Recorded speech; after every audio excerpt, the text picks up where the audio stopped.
guys, Rhonda Draculis here, RK3 Designs, and we're gonna do a fun project today. I had a customer come up to me, wanted me to redo some end tables, but she wanted me not just to paint them with the faux type work that I do. She wanted to incorporate some of the epoxy.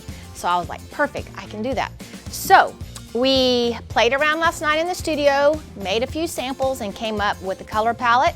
And I think it's gonna be really cool. I'm even gonna use a new product today.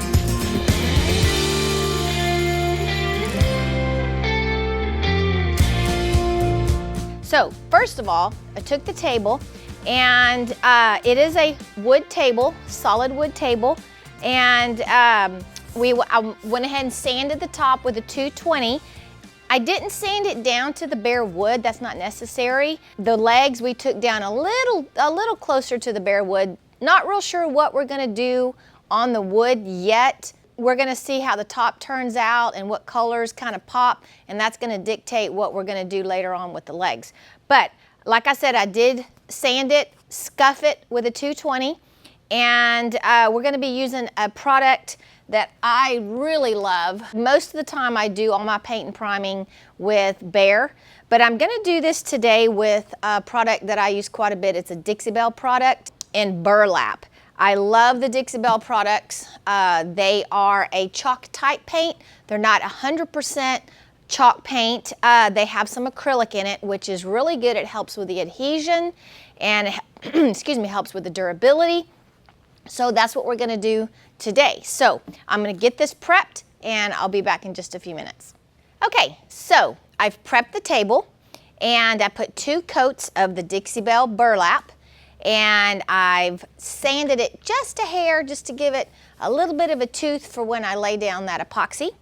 The customer gave me a color palette to work with. I'm not sure I'll use all these colors, but let's see what happens. So we're gonna use the canvas white, a khaki gloss, the gloss iodine, what is this? Anodized, that's the new one, bronze, and vintage teal. I've tinted my epoxy, my Stone Coat countertop epoxy with buttercream, and I've tinted it enough that it's given me a pretty opaque consistency. I cannot see the grain of the stir stick, and that's what I'm going for, is a really opaque base. I'm gonna try a new product today, and it's from Epoxy Candy. It's one of their reactive alcohol inks. It's called, this one is Petrified Brown. I played with it last night, and guys, this is the coolest product. I'm so excited to play with it. So let's see what we can get done. I've mixed up my Stone Coat countertop epoxy, mixed it with buttercream base,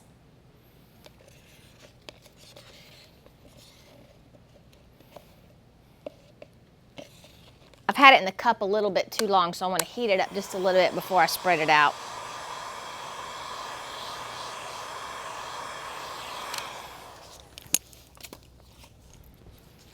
All right, we could definitely use a trowel, but I like using my hands.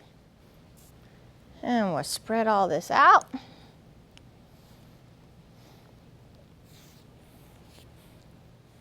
And I've done a really good job of taping off my legs so I don't get any drips on the rest of the project. Another reason I like to use my hand is because I can run my hand up underneath the lip and get really good coverage. I'm gonna prime my brush a little bit. I'm gonna give this background, I'm gonna work with the background effect first. She wanted almost like a marble background, but then we're gonna run some veins, but she wanted the background to be very, very quiet, very muted. So I really wanted to kind of get that background done. And then I like to let the background sit for just a little bit so that I kind of see where I can put my veins. Kind of let the piece kind of talk to me for just a little bit. So I'm going to start off with this canvas white, and I'm just going to fog it very lightly Just kind of give it a fog on those edges. I just want this to be a little bit of visual interest in the back. Bring in a little bit of the gloss khaki. Same thing. Just gonna kind of get just a little bit. Then I'm gonna start chopping this in. The white really doesn't show up a lot, but there's just enough contrast against this buttercream that when you chop it, it really does give a very pretty marble effect. Oh, I really like that right here. Yeah, I like that so much. I think I'm gonna add just a hair bit more.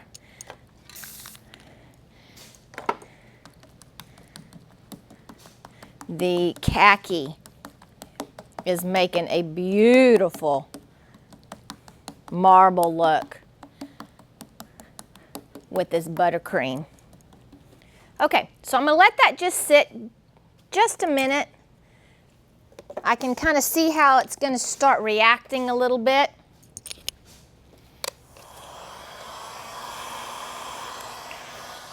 I'm not gonna heat my edges. I don't want my epoxy to run over the edges. It's already gonna be very thin. My heat gun is going to soften any of the pattern that I've already laid down with my brush. I'm just gonna soften it out just a little bit. I'm not even gonna touch that right there. I really like that effect. I'm gonna add now just a tiny bit of the vintage teal. She wanted a little bit of color in the background of the teal. So I'm gonna be very, very conscious of how much I put in there, because I know I'm gonna use, this is gonna be my main colors for my veins. So I'm just gonna kinda barely even add. I'm not even sure if the camera's gonna pick up how lightly I'm doing the teal. I just want it to barely pick up your eye. Get it on those corners a little bit. I've not added any more color on my brush. Okay, all right, this is exactly what I wanted. Let that sit just a hair, let it all meld out, talk a little bit, and then I'll come back and add some veins. Hey guys, we would love to see you in one of our hands-on classes. We have several classes to choose from. Check out our website for scheduling, prices, and if you have any questions, let me know. Okay, so as I've chopped my surface, I've brought in just a little bit of bubbles. I'm gonna hit it very lightly with the heat gun. Smooth that all back out. Make sure I don't have any little foreign objects in there. And I'm ready for my next step. All right, so she wanted the veins to be pretty distinct. So I'm gonna do that, but all my veins, I really like to add several colors to give it depth, to make it look more natural. So even though I'm gonna be using my main color as a vintage teal, I am gonna add a few more colors into that to give it a realistic appearance. I think I'm just gonna kind of come through here, kind of play a little bit with these veins. Now they're not gonna be in your face stark veins. I really want them to go over these edges, so I want to make sure I have color on my edges. And they're very soft here. I have my main vein right here. And these others just kind of fold out a little bit. Have some kind of color running over that edge. I think I want a little bit of color here. All right. And I'm gonna add a little bit of the canvas white.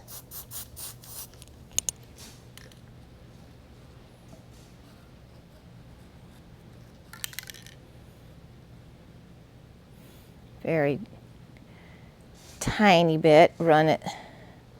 And you can see I've really not added any more color to my stick. I'm just letting that color that was on there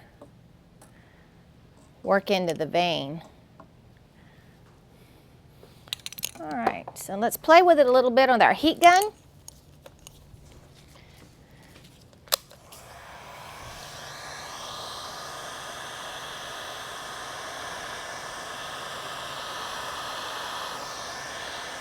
Push those colors over the edges. Kind of give that vein a little bit of life with my heat gun. Towards the end, I kind of fade those veins out so they're really not so distinct. Kind of a cross between a vein and a marble effect. There, I like that.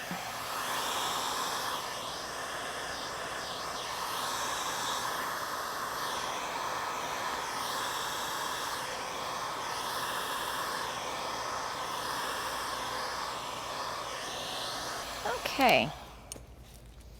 All right, so now I'm going to make that one vein a little more distinct now. I'm going to go a little bit up that way a little. There we go.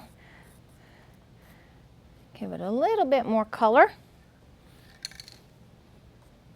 All right, so now I also want to incorporate a little bit of the darker color to give this table a little more depth. This is the bronze color.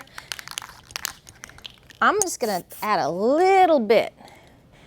I know last night when we did our sample, I added just a little bit of this, and she really liked that color. I don't want to get crazy with it. Just want to add it just a little. All right, we'll move it out a little more.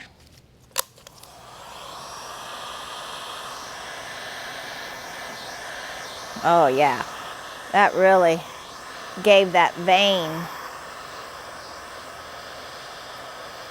some life. And it's just enough to give that vein a little bit of depth.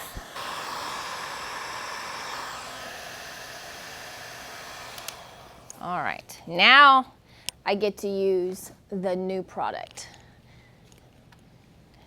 And this is the petrified brown from Epoxy Candy. And it's heat activated, so it looks a lot different once you activate it with the heat. Now I'm going to go very sparingly on this. She didn't want a lot of it, she just wanted a hint. So I'm going to put a little bit down on the table, a little bit on my, and it's very watery.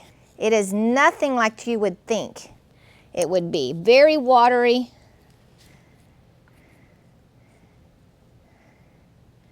And when you first put it on there, you think, what in the world? But it does give some really neat effects. And you'll see that when I hit it with some heat, it almost turns into a stone, a natural stone look. I want my focus to be in that middle vein, but I want to add just a hair in these other veins, just a bit.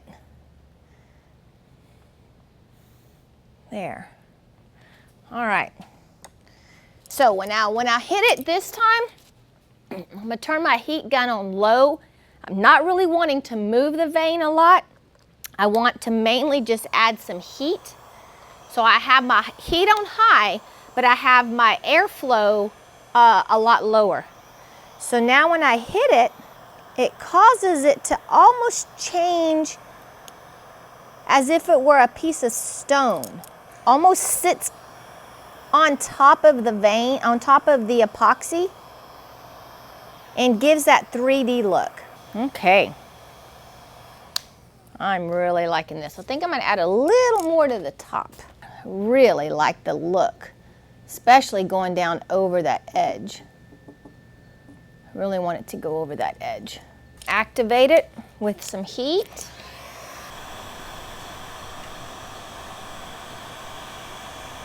There we go. I got it over the edge. That's what I was kind of trying to do.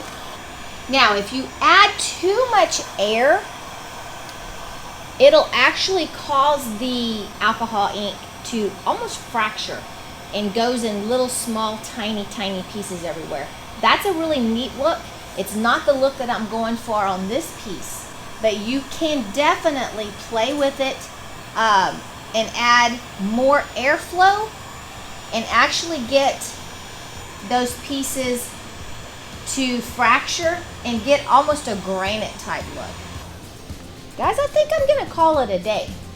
I really like how this piece has the main focus. That's what she wanted. She wanted one main vein that went through the middle of it to kind of be your eye catcher, but she wanted those colors to kind of play out around the rest of the table also. I really like how the khaki mixed with the base tint of buttercream and gave a gorgeous marble effect. So yeah, I think I'm done.